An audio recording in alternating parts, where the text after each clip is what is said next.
제8장 30분이 지나지 않아 시계가 5시를 울렸다. 수업이 끝났고 모두들 차를 마시려 식당으로 사라졌다. 나는 의자에서 내려왔다. 진한 으스름이 깔려있었다. 구석으로 가서 바닥에 주저앉았다. 지금까지 나를 지탱해준 마력이 약해지기 시작했다. 이윽고 나는 도저히 감당할 수 없는 비통함에 사로잡혀 땅에 얼굴을 대고 엎드려 쓰러졌다. 울었다. 헬렌 번스는 여기 없었다. 나를 붙잡아줄 아무것도 없었다.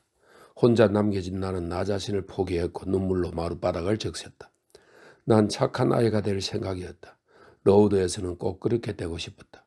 친구를 많이 사귀고 존중을 받고 애정을 얻고 싶었다. 이미 눈에 띄는 진전도 이루었다. 그날 아침에 나는 반에서 제일 우수한 학생이었다. 밀러 선생은 따뜻한 말로 나를 칭찬해 주었고 템플 선생님 역시 동의한다는 듯 미소를 보내주었다. 그림 그리는 걸 가르쳐 주겠다고 약속했고 2달 더 이런 식으로 계속 발전하면 프랑스도 배울 수 있을 거라고 했다. 다른 아이들도 나를 잘 받아주었다. 내 또래의 아이들은 나를 동등하게 대접했고 누구도 나를 괴롭히지 않았다. 그런데 지금 나는 여기에 다시 짓밟혀 뭉개진 채 누워있다. 내가 다시 일어날 수 있을까? 불가능해 하고 나는 생각했다. 그저 죽고만 싶었다. 흐느낌 사이사이로 이런 소망을 내뱉고 있는데 누군가가 다가왔다. 나는 화들짝 일어났다. 다시 헬렌 번스가 내 곁에 있었다. 사그라지는 불길이 길고 텅 빈 방으로 걸어오는 그녀의 모습을 보여주었다.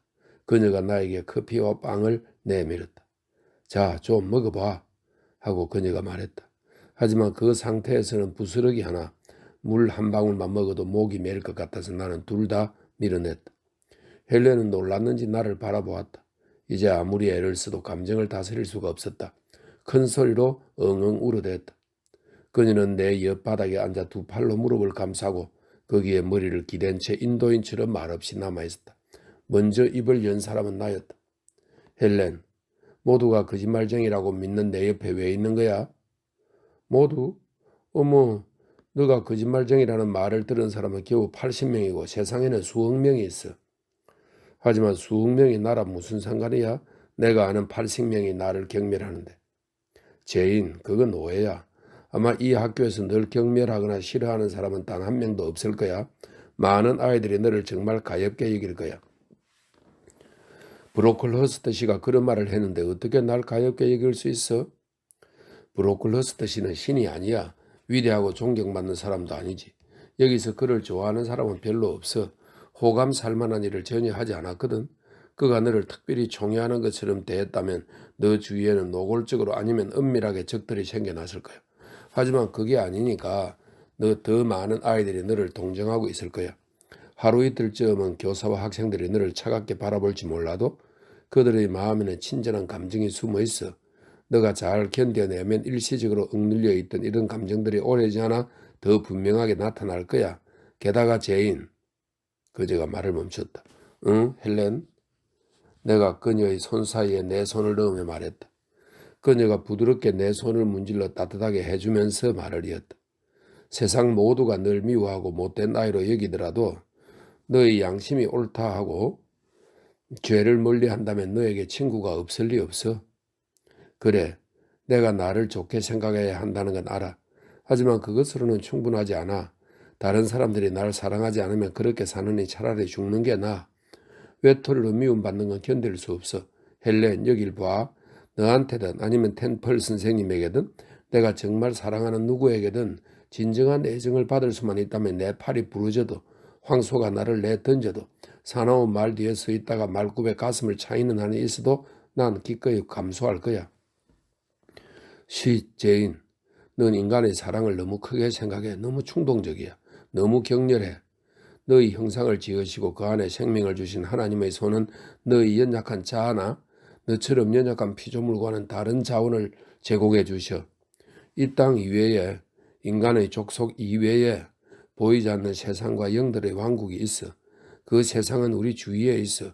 그건 어디에나 있으니까. 그 영들은 우리를 보호하는 게 임무라서 우리를 쳐다보고 있어. 우리가 고통과 치욕에 빠져 죽어가더라도 사방에서 조롱이 우리를 공격하고 정오가 우리를 짓뭉개더라도 천사들은 우리의 고통을 보고 우리의 결백을 알아차리시고 관로 속에 우리가 결백하다면 그렇다는 거야. 브로클허스트 씨가 리더 부인에게 전해들은 말로 근거 없이 거만하게 되풀이한 그 비난에 대해 나는 너가 결백하다는 걸 알아. 너의 열렬한 눈과 맑은 얼굴에서 거짓 없는 성격을 읽었거든. 하나님은 우리에게 필요한 보상을 내려주시려고 우리의 영혼이 육신에서 분리되는 날을 기다리고 계셔.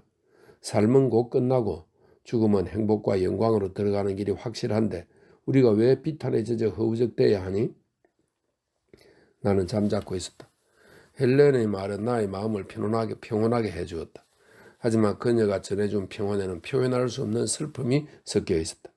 그녀의 말을 듣는 동안에도 왠지 모를 비애감이 느껴졌지만 그게 어디서 온 건지는 알 수 없었다. 말을 끝낸 그녀가 약간 숨을 헐떡이며 받은 기침을 토해냈다. 막연히 그녀가 걱정스러워서 나는 잠시 내 슬픔을 잊었다. 나는 헬렌의 어깨에 머리를 기대고 그녀의 허리에 두 팔을 감았다.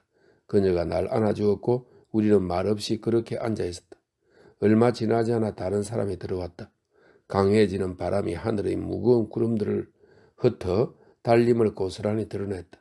근처의 창에서 스며드는 달빛이 우리 둘과 다가오는 그 형체를 충분히 비춰주었다. 우리는 그 사람이 템플 선생님이라는 것을 금방 알아차렸다. 일부러 널 찾아왔어. 제이네어, 내 방으로 가자. 헬렌 번스도 같이 있으니 함께 가자꾸나. 우리는 일어나서 따라갔다. 선생님이 이끄는 대로 복잡한 통로들을 지나 계단을 오른 뒤에 그녀의 방에 도착했다. 불길이 활활 타고 있는 푸근한 공간이었다. 템플 선생님이 헬렌 번스에게 난로 한쪽의 낮은 안락 의자를 권하고 자신은 다른 쪽 의자에 앉고 나서 나를 옆에 세웠다. 실컷 울었니? 그녀가 내 얼굴을 바라보며 다시 물었다. 눈물로 슬픔을 다 씻어냈니? 절대 다 씻어질 것 같지 않아요. 어째서? 저는 부당하게 비난받았으니까요. 선생님과 다른 모두가 이제 나를 못된 아이로 생각할 테니까요. 우리는 너가 보여주는 것을 보고 판단한단다. 앞으로 계속 착하게 행동하면 난 너에게 만족할 거야. 정말이에요, 템플 선생님? 그렇단다. 그녀가 한 팔로 나를 감싸안으며 말했다. 이제 브로클허스트 씨가 너의 언니라고 말한 그분이 누구인지 얘기해 줄래? 리드 부인이라고 제 외삼촌의 아내예요.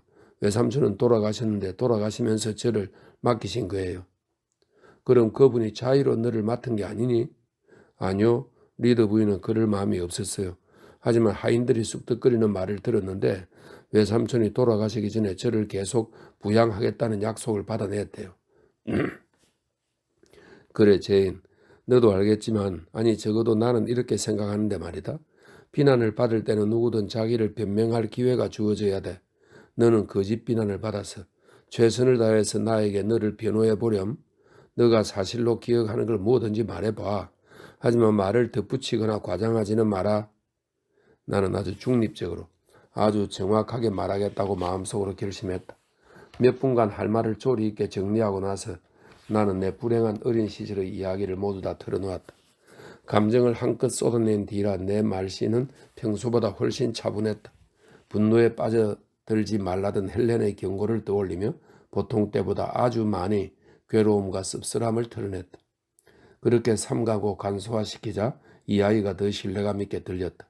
이야기를 하는 동안 나는 템플 선생님이 나를 믿는다고 느꼈다. 내가 발작을 일으켰을 당시 로이드 씨가 나를 살피러 왔던 일에 대해서도 이야기했다. 붉은 방의 그 섬뜩한 사건은 절대로 잊을 수 없는 일이었다. 그 상황을 설명하면서 나는 다소 도를 넘을 정도로 흥분했다. 용서해달라고 미친 듯이 애원하는 나를 뿌리치고 리드 부인이 유령이 나오는 어두운 방에 나를 두 번째로 가뒀을 때 내 심장을 움켜쥐었던 그 고통스러운 격려는 도저히 내 기억에서 드러낼 수 없었다.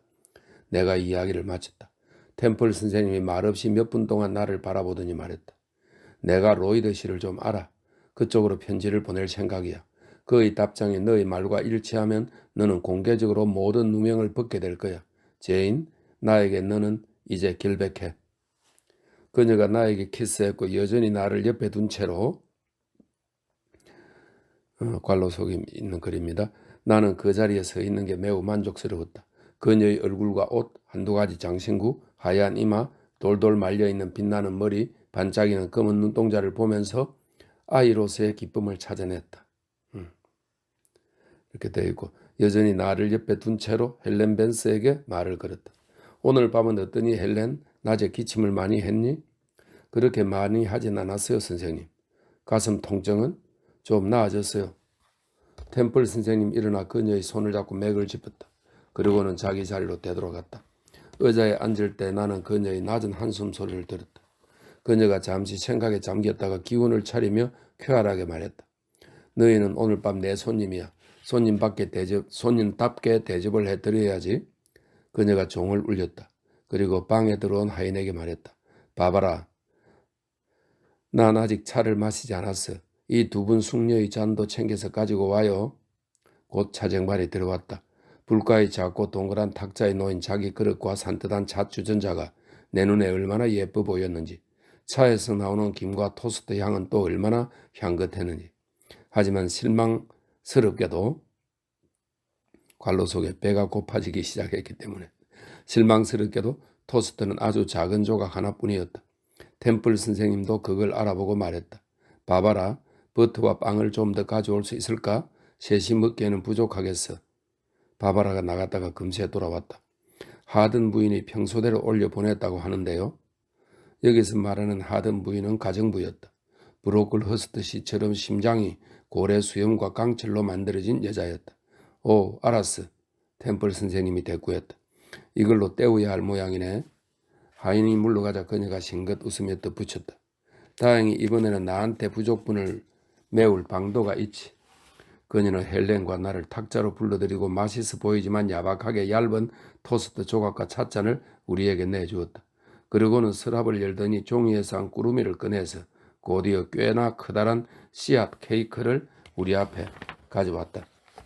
너희가 돌아갈 때 주려고 했는데 토스트가 조금밖에 없으니 지금 먹으렴. 그렇게 말하며 후하게 몇 조각을 잘라 우리에게 건네주었다.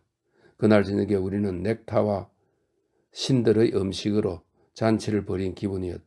넉넉하게 제공된 맛있는 식사로 허기진 배를 채우는 동안 그런 우리를 흐뭇하게 바라보는 선생님의 미소도 그 연회의 적지 않은 기쁨이었다. 차를 다 마시고 쟁반이 치워지고 나서 그녀가 다시 우리를 불가로 불렀다. 우리는 선생님의 양쪽에 앉았고 이제 그녀와 헬렌 사이에 대화가 이어졌다. 사실 그 대화를 듣는 것은 특권이었다. 템플 선생님에게는 늘 차분한 분위기와 위험 있는 태도, 세련되고 교양 있는 말씨가 배어 있어서 격하게 흥분하고 열을 올리는 경우가 없었다. 그녀를 보고 있으면 듣는 사람의 기쁨을 절제시키는 경외감 같은 것이 느껴졌다. 내 느낌이 바로 그랬다. 하지만 헬렌 번스는 나에게 놀라움을 안겨주었다. 기운을 복돋아준 식사, 화사한 불길, 좋아하는 선생님의 존재와 그 친절함. 아니 어쩌면 다른 무엇보다도 그녀의 남다른 정신에 있는 무언가가 그녀 안에 있는 능력을 깨워낸 모양이었다. 그것이 깨어나 불이 붙었다. 처음에 그것은 핏기 없이 창백하기만 하던 뺨에 전에 없이 발그레한 빛을 자극했다.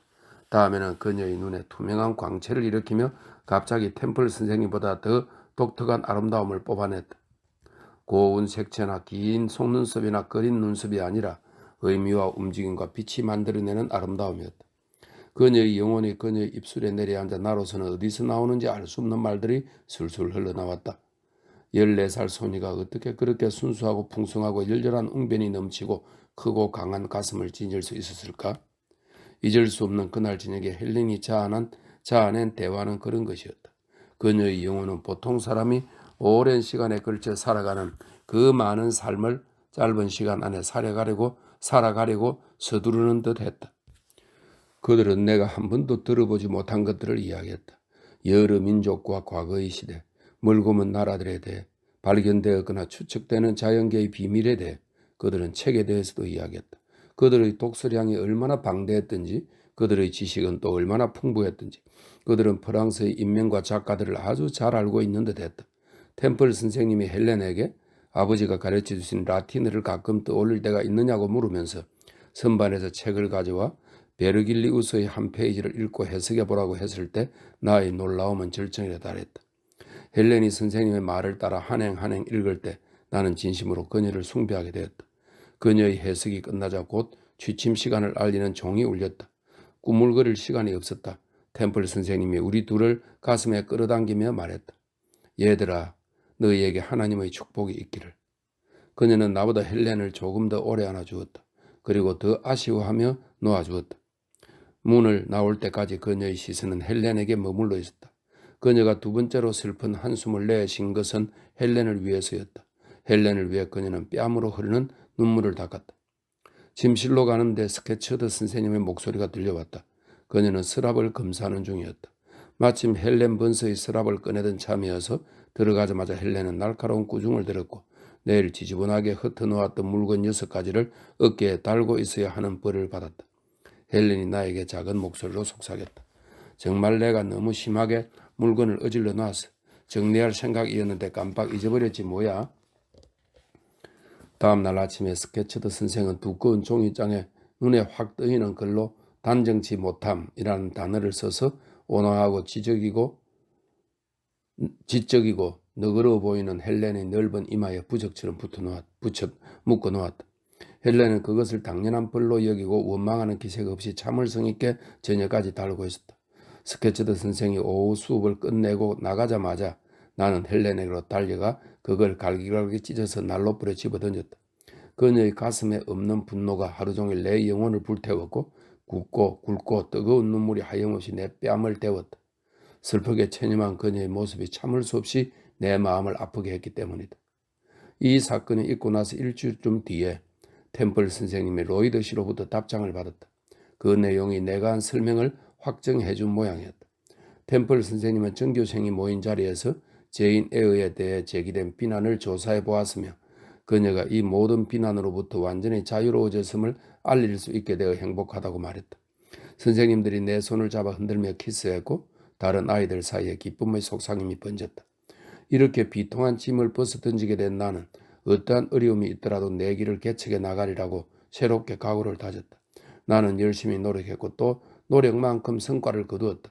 원래 좋지 않았던 기억력은 연습을 통해 개선되었다. 몇 주일 뒤에는 더 높은 반으로 올라갔다. 2달도 안 되어 프랑스어와 미술 공부를 시작할 수 있게 되었다. 같은 날 나는 에트르 동사의 시제 2개를 배웠고 난생 처음 오두막을 그려보았다. 말이 났으니 말인데 그 벽은 피사의 사탑이 무색할 정도로 삐딱하게 기울어 있었다. 그날 밤 침대로 가면서 나는 언제나 내적인 갈망을 달래려고 떠올리곤 했던 뜨끈뜨끈한 구운 감자나 흰 빵과 신선한 우유가 놓인 상상의 저녁 식사를 잊어버렸다. 대신에 어둠 속에서 내 눈앞에 떠오른 것은 이상적인 그림들의 풍경으로 차려진 잔치였다. 모두 내 손으로 그린 작품들이었다. 자유롭게 그려낸 집과 나무들, 매력적인 바위와 옛 터들, 네덜란드 화가 코이프가 그린 것 같은 소떼, 아직 피어나지 않은 장미 위로 맴도는 나비들, 익은 체리를 쪼아대는 새들, 어린 담쟁이 등굴 가지로 엮어 진주 같은 알들을 품은 굴뚝새 둥지들. 비에르 선생님이 보여준 프랑스 동화책을 거침없이 번역하게 될 날이 언제일까도 생각해 보았다. 만족스러운 해답을 찾기 전에 나는 곧 고나게 잠이 들었다. 솔로몬이 이런 말을 했다. 채소를 먹으며 서로 사랑하는 것이 살찐 소를 먹으며 서로 미워하는 것보다 나으니라. 나는 이제 이 궁핍한 로드의 생활을 게이츠 헤더의 그 사치스런 일상과 바꾸지 않기로 작정했다. 제9장. 그러나 로드에서의 결핍과 고난도 차츰 줄어들고 있었다. 봄이 오고 있었던 것이다. 사실은 이미 왔다고 해야겠다. 겨울의 서리가 자취를 감추고 눈이 녹고 살을 내는 바람도 기세가 꺾였다. 1월의 혹독한 추위에 살갗이 벗겨지고 부풀러 올라 절름거리던 불쌍한 내 발이 부드러운 4월의 바람에 치료되어 가라앉기 시작했다. 밤과 아침은 더 이상 캐나다의 기온처럼 우리 혈관의 피를 얼어붙게 하지 않았다. 이제 정원에서 노는 시간도 견딜만 했다. 햇살 좋은 날에는 가끔 유쾌하고 쾌적하기까지 했다. 갈색 화단에 초록빛이 자라기 시작하더니 밤새 거리로 오락가락하던 희망의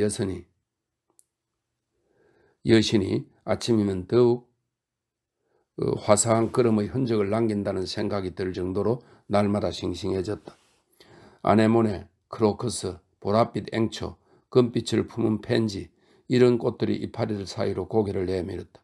우리는 이제 방공일인 목요일 오후마다 산책을 했고 산 울타리 아래 길가에서 피어나는 어예쁜 꽃들을 새록새록 찾아 나갔다.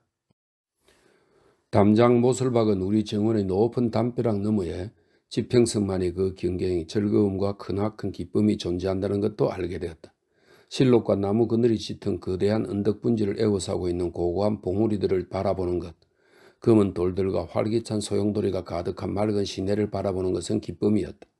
강철색의 겨울 하늘 아래 서리로 얼어붙고 눈으로 덮여있을 때 보았던 모습과는 정말 다른 풍경이었다. 그때는 죽음처럼 싸늘한 안개가 동풍의 변덕에 따라 보라색 봉우리들을 헤매다니고 목초지와 강가의 낮은 지대로 굴러내려가 냉랭한 안개가 뒤섞였었는데 그 무렵의 시내는 그칠 것 없이 치닫는 탕류를 쏟아내었다. 숲을 갈갈이 찢어놓고 세차게 퍼붓는 비나 소용돌이 치듯 내리는 진눈깨 위에 자주 시달리던 허공에 굉음을 쏘아보내곤 했다. 양쪽 기슭의 숲은 그야말로 그저 뼈다귀들이 줄줄이 늘어서 있는 듯 했었다. 4월이 5월로 향했다. 밝고 화창한 5월이었다. 푸른 하늘, 따사로운 햇살, 부드러운 서풍이나 남풍이 하루하루를 채우는 날들이 이어졌다. 이제 초목은 쑥쑥 성장했다. 로우드는 머리채를 풀어 헤치고 흔들었다. 온통 초록빛에 꽃들이 흐드러지게 매달렸다. 커다란 느릅나무, 물풀의 나무, 참나무 뼈대들이 늠름한 모습을 회복했다. 어색한 구석구석에서 숲속 식물들이 풍성하게 싹을 틔웠다. 수없이 다양한 이끼가 우묵한 분지를 채우고 그 사이에 무성하게 피어난 야채 앵초들은 기묘한 지상의 햇살 같았다. 앵초의 연한 금빛은 마치 그늘진 응달의 사랑스러운 광채를 흩뿌려 놓은 듯 했다. 이 모든 것을 나는 자주 충분히 자유롭게 감시하는 일 없이 그저 혼자 즐겼다. 이처럼 뜻밖의 자유와 즐거움을 누리게 된 데는 그만한 이유가 있었다. 이제부터 그 이야기를 시작하려 한다. 언덕과 숲으로 쌓인 시내가에 학교가 있다고 하면 그곳이 꽤 아늑할 것이라고 생각되지 않는가? 물론 꽤 아늑하긴 하다. 하지만 건강에 좋은지 나쁜지에 대해서는 또 다른 문제다. 로드가 위치한 이 숲속 골짜기는 안개가 키우는 역병의 요람이었다. 역병은 빠르게 다가오는 봄과 같이 찾아와 고아원 안으로 기어들었다. 그리고는 다닥다닥 붙은 교실과 기숙사에 발진 티부스의 숨결을 불어넣었고 5월이 되기 전에 학교를 병원으로 바꿔놓았다. 반기아 상태와 소홀히 했던 감기 때문에 대부분의 아이들은 무방비 상태로 감염에 노출되었다. 80명 중에서 45명이 한꺼번에 알아누웠다. 학급은 해산되고 규율은 해이해졌다. 감염되지 않은 소수의 학생들에게는 거의 무제한적인 자유가 주어졌다. 의사가 건강을 유지하려면 자주 운동해야 한다고 주장했기 때문이다.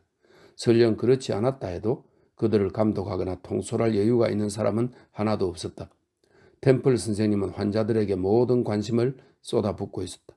밤에 몇 시간 쉬는 걸 제외하고는 병실을 떠나지 않고 거기서 살다시피 했다. 교사들은 이 전염병의 소굴에서 빼내줄 친구나 친척이 있는 운 좋은 아이들을 위해 짐을 싸고 다른 필요한 준비를 하느라 정신이 없었다. 이미 전염된 많은 아이들이 집에 가서 죽었다. 어떤 아이는 학교에서 죽었고 지체하면 안 되는 병의 성격상 빠르고 조용하게 매장되었다. 이렇게 질병은 로우드의 주민이 되고 죽음은 단골 방문객이 되었다. 담장 안에는 두려움과 음울함이 깔렸고 방과 복도에서는 병원 냄새가 짙게 풍겼다.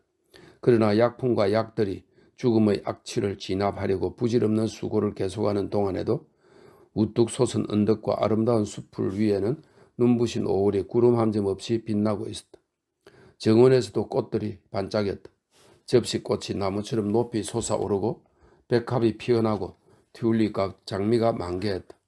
작은 화단 가장자리에는 분홍빛 아르메니아와 진홍색 데이지들이 화사함을 더했다. 들장미가 아침 저녁으로 향료와 사과 향기를 뿜어냈다.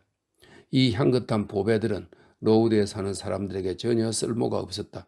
이따금씩 관에 놓이는 한 줌의 허브와 꽃송이들을 제외하고는. 그러나 나와 나머지 건강한 아이들은 이런 풍경과 계절의 아름다움을 마음껏 즐겼다. 우리는 집시처럼 아침부터 밤까지 숲을 거닐었다. 하고 싶은 일을 했고 가고 싶은 곳에 갔다. 사는 형편도 나아졌다. 브로콜 허스트 씨와 그의 가족은 이제 로우드 근처에 얼씬도 하지 않았다. 당연히 살림살이를 꼼꼼하게 검사하지도 않았다. 심술구정 가정부는 전염될까봐 두려웠는지 불이 나게 떠나버렸다. 로튼 치료원의 수간호사였던 후임자는 새 근무처의 방식에 익숙지 않은 탓에 비교적 자유를 많이 주었다.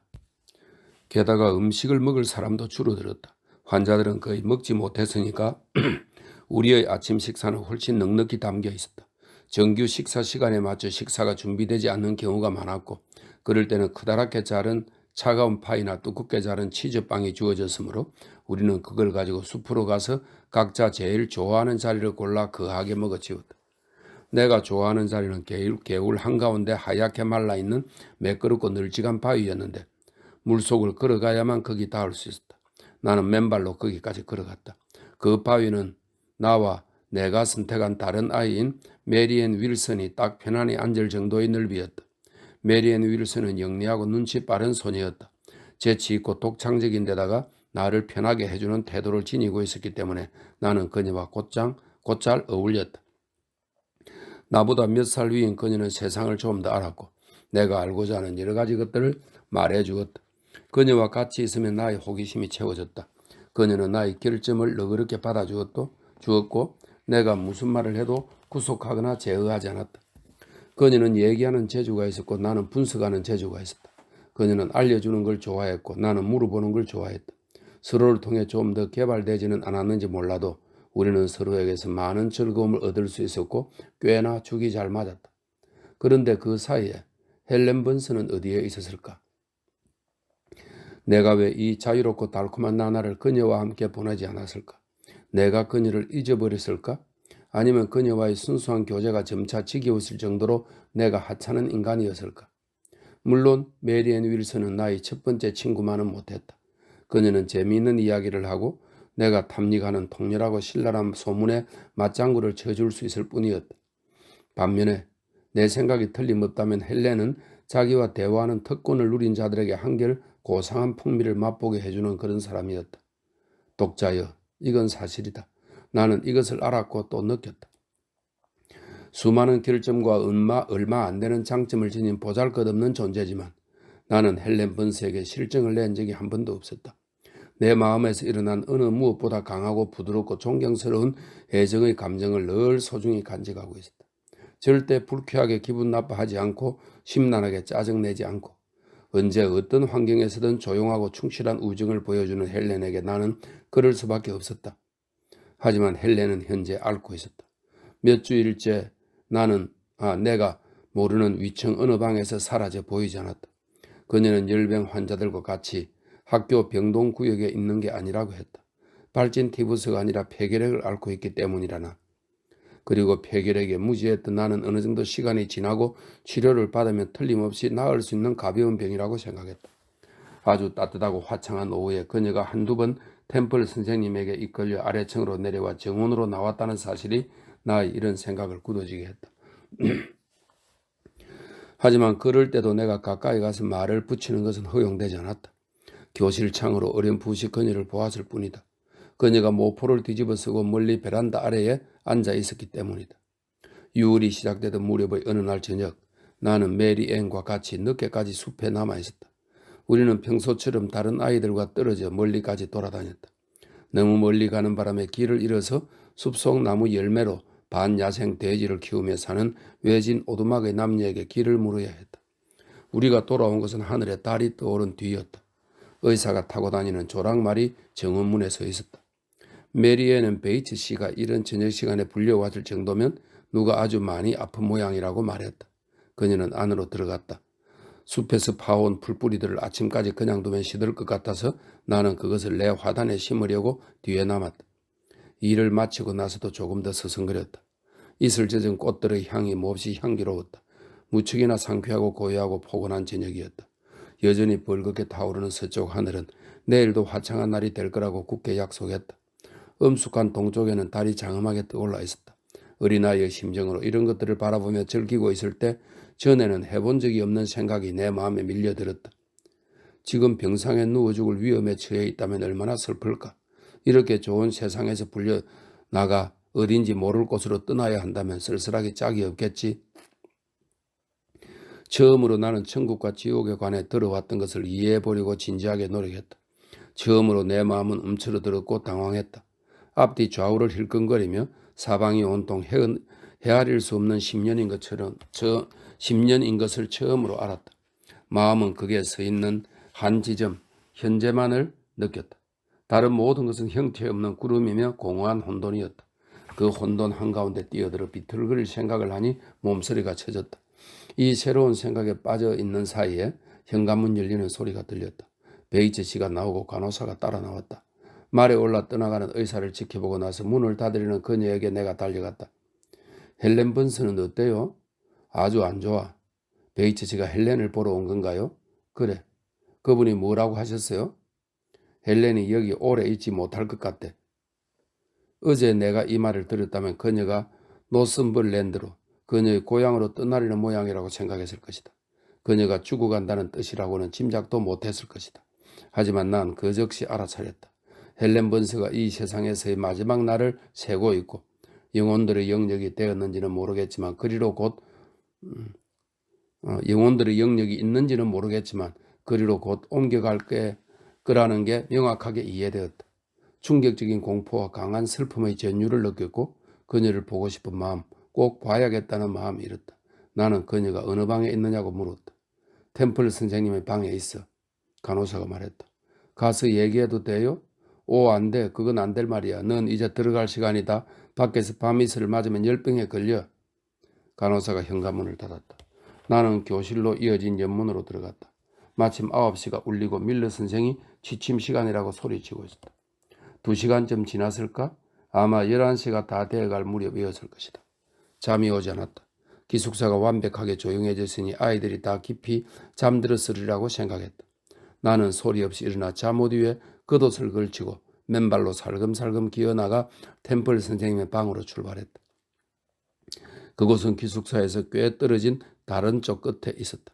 하지만 나는 길을 알고 있었고 구름을 걷어낸 여름 달빛이 복도의 창 여기저기로 스며들어서 어렵지 않게 길을 찾을 수 있었다. 장내와 향초 타는 냄새가 열병 환자 병동에 가까이 왔음을 알려주었다. 밤새 깨어있는 간호사가 혹시라도 내 소리를 들을까봐 재빨리 그 문을 지났다. 발각되어 돌려보내질까봐 겁이 났다. 나는 헬렌을 꼭 만나야 했다. 죽기 전에 그녀를 안아주어야 했다. 그녀에게 마지막 키스를 해주어야 했다. 그녀와 마지막 인사를 나누어야 했다. 계단을 내려가 건물의 아랫부분을 가로질러 소리나지 않게 2개의 문을 열었다 닫는 데 성공한 다음 또 다른 청계참에 도착했다. 이 계단을 오르면 바로 맞은편에 템플 선생님의 방이 있다. 열쇠 구문과 문 밑에서 불빛이 새어나왔다. 그 부근에 깊은 정적이 배어 있었다. 가까이 가보니 문이 살짝 열려 있었다. 갑갑한 병실에 신선한 공기를 들이려고 열어둔 모양이었다. 성마른 충동에 휩싸인 나는 설명이 있네요. 나의 영혼과 감각들이 괴로운 예리한 괴로움으로 떨었다. 성마른 충동에 휩싸인 나는 주저없이 문을 열고 안을 들여다보았다. 죽음을 발견할까봐 두려워하며 내 눈은 헬렌을 찾고 있었다. 템플 선생님의 침대 가까이에 하얀 커튼으로 반쯤 가려진 작은 침대가 놓여 있었다. 이불 밑으로 하나의 윤곽이 보였지만 얼굴은 커튼에 가려 보이지 않았다.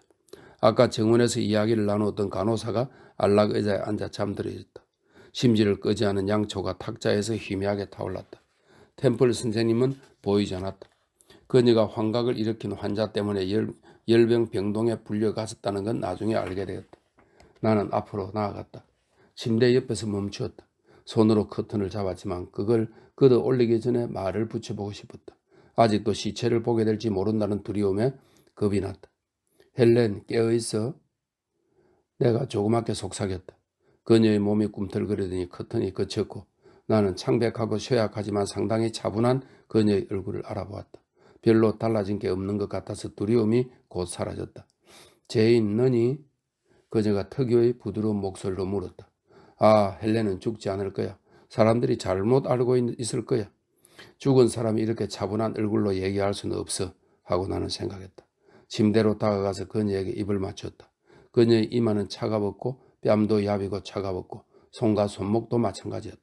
하지만 그녀의 미소는 예전과 똑같았다. 여긴 웬일이야 제인? 11시가 넘어서 조금 전에 시계치는 소리를 들었어. 널 만나러 와서 헬렌, 많이 아프다는 말을 들어서 얘기하기 전에는 잠을 못 잘 것 같아서. 나한테 작별 인사를 하러 왔구나. 시간을 잘 맞춘 것 같아. 어디로 가는 거야 헬렌? 집에 가는 거야? 그래, 멀리 있는 집. 나의 마지막 집에. 안 돼 헬렌. 나는 너무 괴로워서 입을 다물었다. 내가 눈물을 삼키려고 애쓰는 동안 헬렌은 기침 발작을 일으켰다. 하지만 간호사는 깨지 않았다. 기침이 잦아들자 헬렌은 피곤한 듯 잠시 조용히 누워있었다. 그리고 나서 속삭였다. 제인, 너 맨발이구나. 내 이불을 덮고 누워. 나는 시키는 대로 했다. 그녀가 나에게 한 팔을 둘렀고 나는 그녀에게 바짝 안겼다.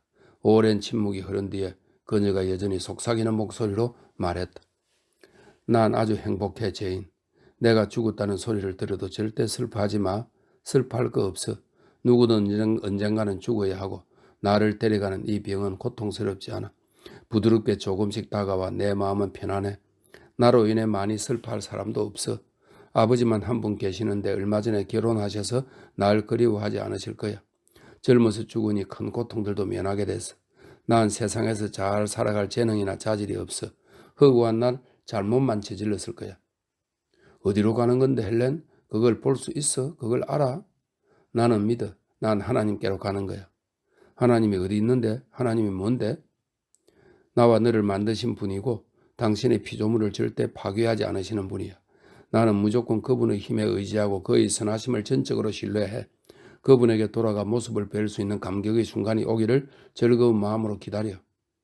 그럼 천국이라는 게 있고 우리가 죽으면 거기에 갈 수 있다고 확신하는 거야, 헬렌? 나는 내세가 있다고 믿어. 하나님의 선하심을 믿어. 나는 아무런 불안 없이 내 불멸의 부분을 그분에게 맡길 수 있어. 하나님은 나의 아버지요 나의 친구야. 난 그분을 사랑해. 그분도 날 사랑한다고 믿어. 내가 죽으면 다시 너를 보게 될까, 헬렌? 너도 똑같은 행복의 나라로 오게 될 거야. 위대한 만물의 아버지가 틀림없이 너를 받아주실 거야, 제인. 다시 나는 질문했다. 하지만 이번에는 생각으로만 물었다. 그 나라가 어디 있을까? 정말 있을까?